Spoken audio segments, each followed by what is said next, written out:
Alors que Valentin Carboni est officiellement olympien et que Geronimo Rulli est attendu pour passer sa visite médicale et signer son contrat, l'OM va maintenant recruter Jeffrey Delangue des Go Ahead Eagles pour compenser la blessure de Ruben Blanco. On va en parler dans la vidéo d'aujourd'hui en revenant aussi sur les pistes Wai et Moukoko, la prolongation d'Enzo Sternal, mais aussi la situation de Chancel Mbemba et des autres joueurs indésirables. Avant de commencer, petite question pour vous comme d'habitude, est-ce que vous êtes satisfait des arrivées de Geronimo Rulli et de Jeffrey Delangue au poste de gardien, ou à l'inverse, est-ce que vous pensez que l'OM aurait dû faire d'autres choix à ce poste crucial? J'attends votre avis en commentaire. On commence sans plus attendre avec la signature de Valentin Carboni qui est maintenant officielle. Le club l'a annoncé mercredi matin avec une vidéo de présentation qui met Notre-Dame de la Garde en avant. On y apprend qu'il va porter le numéro 7 qui a été libéré suite au départ de Jonathan Klaus à Nice. L'OM boucle une 6ème recrue après Brassier, Koné, Greenwood, Højbjerg et Cornelius, en attendant l'officialisation de Geronimo Rulli et de Jeffrey Delangue. Sur les réseaux sociaux, Balerdi a mis une vidéo en story où on voit que la place de Carboni est déjà prête dans le vestiaire de l'OM. La présence de Balerdi et de Rulli peut l'aider pour s'intégrer, c'est vraiment une bonne chose.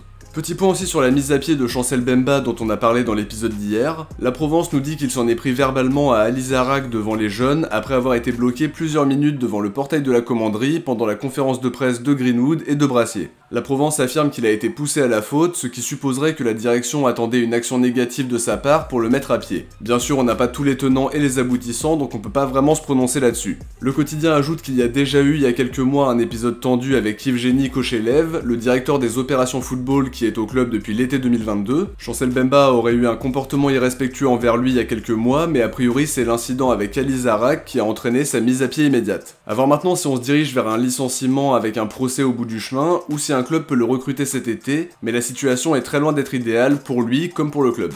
En globalité, les indésirables vivent très mal leur situation d'après les infos de la Provence. Ils s'entraînent avec la réserve, ils savaient ce qui les attendait avant la reprise, mais ils considèrent qu'ils ne sont pas du bétail et que les dirigeants doivent respecter leur contrat. C'est vraiment inconfortable comme situation parce qu'ils ne vont pas faire de cadeaux à la direction, pendant ce temps-là ils continuent de toucher un salaire très confortable pour la plupart. La plupart des joueurs indésirables ont été convoités mais ça n'a pas bougé plus que ça et forcément c'est bien normal, ils doivent choisir leur club. Humainement c'est des méthodes contestables de la part de la direction, on est bien d'accord là-dessus. Ils veulent mettre l'institution en avant et se faire respecter, mais ça peut aussi poser des problèmes à de potentiels futurs recrues qui peuvent se dire qu'on leur vend un projet de 2 à 3 ans, mais qu'ils peuvent très bien être mis au placard dans 6 mois ou 1 an, comme ça a été le cas par exemple pour Bakambu. Espérons que les lofters trouvent un point de chute pour eux comme pour le club.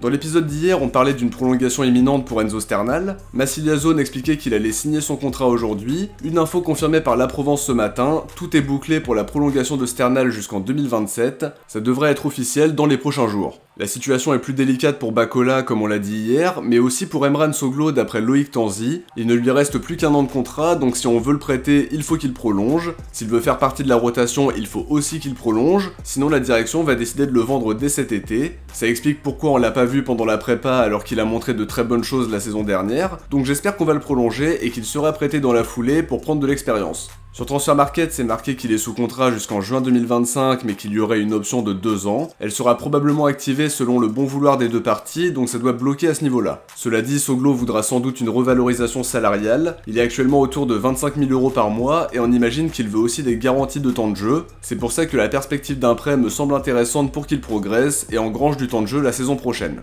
Côté arrivée, Florian Plettenberg nous donne des nouvelles du dossier Kylian Sildilia. Il confirme que Wolfsburg a tenté une approche ces derniers jours mais que le latéral droit est ferme sur sa position, il ne veut que l'OM, en plus il a déjà un accord pour un contrat jusqu'en 2028.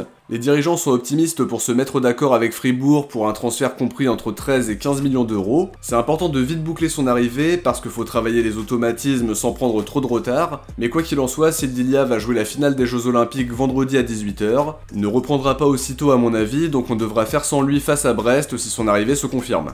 Sur le dossier des attaquants, Andrés Onrubia Ramos affirme que l'OM travaille sur Eli Wahi et sur Youssoufa Moukoko. Les deux opérations ne sont pas liées parce que la direction compte les associer en attaque et serait plutôt optimiste sur les chances de boucler les deux opérations. Par exemple, on peut imaginer Wahi à gauche et Moukoko dans l'axe ou inversement parce qu'ils sont tous les deux polyvalents. Après, je m'attends à ce que Lens soit exigeant pour Wahi. Faut pas oublier qu'ils l'ont acheté 30 millions d'euros l'été dernier et qu'il lui reste encore 4 ans de contrat. Ils vont recruter Mbala Nzola, mais a priori ce ne serait pas encore lié à son départ d'après Foot Mercato. L'OM aurait déjà fait 2 approches concrètes sous la forme d'un prêt payant avec une option d'achat obligatoire. Lens de leur côté veulent absolument récupérer 35 millions d'euros et les dirigeants ne comptent pas se presser parce qu'ils attendent des clubs anglais qui pourront s'aligner sur leurs demandes, et tant qu'ils n'obtiendront pas la somme demandée, ils ne le laisseront pas partir. Moukoko, on serait plutôt sur un prêt avec option d'achat qui nous permettrait donc de décaler le transfert définitif à l'été prochain, mais à confirmer dans les prochains jours. Pour le coup, ce serait vraiment incroyable d'avoir un quatuor Carboni, Greenwood, Wai, Moukoko. Ça manque peut-être de joueurs offensifs d'expérience pour encadrer tout ça, mais il reste encore un peu de temps pour compléter l'effectif, même si la fermeture du mercato va vite arriver.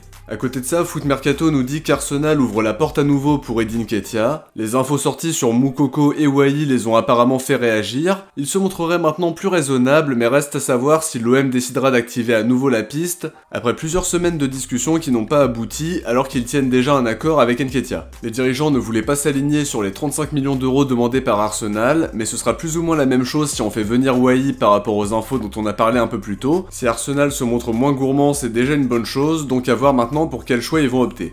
Petite info sur Ryan Messi qui faisait partie des joueurs ciblés au mois de juin et au début du mercato si vous vous souvenez bien. La pépite de Dijon serait sur le point de s'engager avec Strasbourg pour un transfert estimé à 1 million d'euros d'après Mohamed Toubachter. Il ne resterait plus que quelques détails à régler et pour le coup je comprends vraiment pas pourquoi on n'est pas allé plus loin dans le dossier. C'est un jeune qui a beaucoup de potentiel, à ce prix là c'était cadeau à mon sens. Finalement Dijon ne demandait pas 4 millions d'euros mais plutôt 1,5 million, ça change vraiment tout dans la perception. Ça me surprend d'autant plus que Longoria n'a pas hésité à poser des sommes comme ça pour Ghebreyesus ou Niakossi dont la carrière n'a pas encore décollé. Le transfert à Strasbourg lui permettra d'avoir une passerelle toute trouvée avec Chelsea, mais c'est vraiment dommage qu'on soit pas allé plus loin dans le dossier. Après peut-être qu'il demandait des garanties de temps de jeu qu'on n'aurait pas pu lui donner, mais qu'il aura certainement du côté de Strasbourg.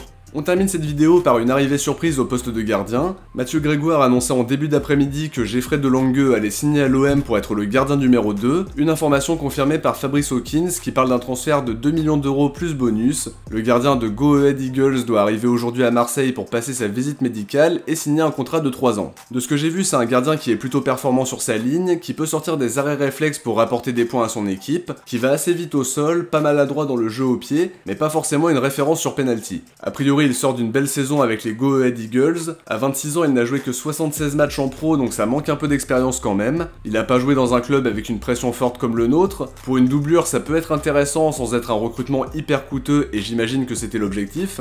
Ça confirme que la blessure de Ruben Blanco est très sérieuse, un coup dur pour lui parce qu'il voulait montrer à De Zerbi qu'il pouvait être plus qu'un numéro 2 d'après la Provence. En plus, on a décidé de le conserver en début de mercato alors qu'il était convoité. Maintenant, il devrait être absent pendant longtemps et on va devoir supporter son énorme salaire de 2,5 millions d'euros annuels. C'est vraiment colossal pour une doublure tout en sachant qu'il ne pourra pas jouer pendant plusieurs mois sans doute. Après, c'est intelligent de la part de la direction de faire une arrivée rapide à ce poste-là. Simon doit être prêté et je suis toujours pas emballé par Van Neck. J'aurais aimé qu'on fasse Moridio, mais d'après la Minute OM, Clermont était bien trop exigeant et les dirigeants ne pouvaient pas attendre indéfiniment pour recruter un nouveau gardien. C'était une piste qui me plaisait beaucoup avec un joueur qui aurait pu venir comme titulaire. Il y avait un accord avec le joueur, mais malheureusement ça s'est pas fait et c'est bien dommage. Le duo Rouli de Lange me fait pas sauter au plafond, j'aurais préféré un jeune gardien à développer comme Luis Junior, ou à la limite un gardien plus expérimenté qui mette tout le monde d'accord comme Meslier ou Samba. Après si on réussit à relancer Rouli ce sera intéressant, je pense que ça peut quand même faire le taf en Ligue 1, et derrière peut-être que De Lange lui apportera une vraie concurrence au point de lui prendre sa place. Les deux auront sans doute leur chance parce que De Zerbi a l'habitude d'utiliser 2 gardiens. En 2022-2023, c'était Sanchez qui était titulaire en début de saison et Steele sur la deuxième.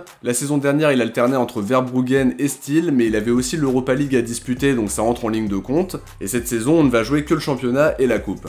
De mon côté, je vais analyser De Lange plus en détail pour sortir la présentation bientôt et tenter de vous faire connaître son profil de façon plus précise. Petite précision aussi à apporter, De Lange devait s'engager avec les Blackburn Rovers en Championship, mais quand l'OM est entré dans la course, il n'a pas hésité à venir alors que son temps de jeu aurait certainement été plus important du côté de Blackburn. De mon côté, j'arrive à la fin de l'épisode d'aujourd'hui, j'espère que ça vous a plu, et comme d'habitude si c'est le cas, n'oubliez pas de laisser un like, ça permet de vraiment soutenir la chaîne et d'aider au référencement par la même occasion. Je vous invite aussi à vous abonner en activant la cloche pour ne rien louper de l'actualité mercato et de la nouvelle saison qui arrive. Si vous avez regardé cet épisode jusqu'au bout, écrivez recrue en commentaire. De mon côté, je vous dis à très vite pour une prochaine vidéo. D'ici là, je vous invite à aller voir la présentation de Carboni qui est sortie lundi, et aussi le dernier épisode d'ActuOM que vous pourrez trouver en commentaire épinglé et sur l'écran de fin de vidéo. On y parle principalement de l'arrivée potentielle d'Eli Wai et également de Geronimo Rouli, alors n'hésitez pas à aller la regarder si c'est pas déjà fait. Ciao, portez-vous bien et surtout allez l'OM.